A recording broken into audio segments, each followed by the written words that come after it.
Have you ever wondered which house was the first to be built in your capital city? Hi everyone, Ken here. Welcome to this house. In the 1690s, William Trent emigrated to New England with his brother, and the two quickly rose to prominence as successful merchants. As the years went by and their business grew, they expanded into the shipping industry with over 40 seafaring vessels. Their trade empire made them incredibly wealthy, and by the early 1700s, William had become the richest man in Philadelphia. In 1719, he headed down to New Jersey, scouting for the perfect place to build his dream home. The parcel he chose was known as the Falls of Delaware, a scenic landscape of unspoiled nature. There he began building a simple, but stately, 5-bay brick home adorned with a dentelated cornice all set below an octagonal cupola. He fenced in 2 acres of land with a brick wall, then expanded his property further, subdivided it, and founded Trenton, later renamed to Trenton, which would go on to become the capital city of New Jersey after the founding of the United States. The interior of the home was laid out with a central hall, running from end to end, with 4 rooms neatly arranged on either side. Passing through the front door, we arrive in the entrance hall, finished out with layers of hand-grooved millwork. To one side is the parlor, clad in painted panels. The fireplace, on an angled wall, shares a chimney with the fireplace in the next room over, the study. We can imagine William sitting at his desk, bookkeeping with quill and ink by flickering candlelight.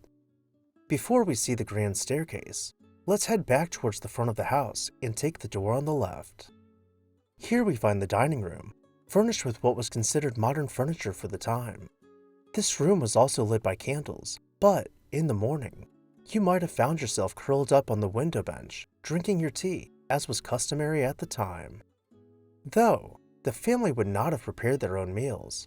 Down in the basement, we can find the kitchen where slaves would have cooked and prepared tea for the Trents. Heading back upstairs, we will find the grand staircase with alternating profiles for the wooden balustrade. At the second-floor stair landing, the banister wraps back around the stairs, creating a grand atrium for natural light to fill the space. To the side, just past the wardrobe, we will find an elaborate archway leading to the bedrooms. The bedrooms, while small in plan, are finished out with elaborate window encasements and louvres to block out hot summer sun. Conversely, each bedroom has its own fireplace to provide for a warm, comfortable night's sleep in the frigid New England winters.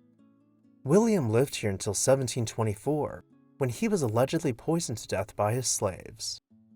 The house went on to be used by several of New Jersey's first governors as the official governor's mansion, but was sold off when a newer governor's mansion was built. Over the years, large additions were added to the house, but in 1929, when its final owner donated the house to the city, he did so with the condition that the additions be removed and the house be returned to its original state. He also stipulated that it was to be used as a museum or some other building that benefited the public. Since 1939, the William Trent House has been open to the public as a house museum, where guests can learn about life in the early 1700s. Did you have a favorite room or architectural feature? Let me know down below in the comments section, and while you're there, make sure to hit the subscribe button so you never miss an exciting episode of This House.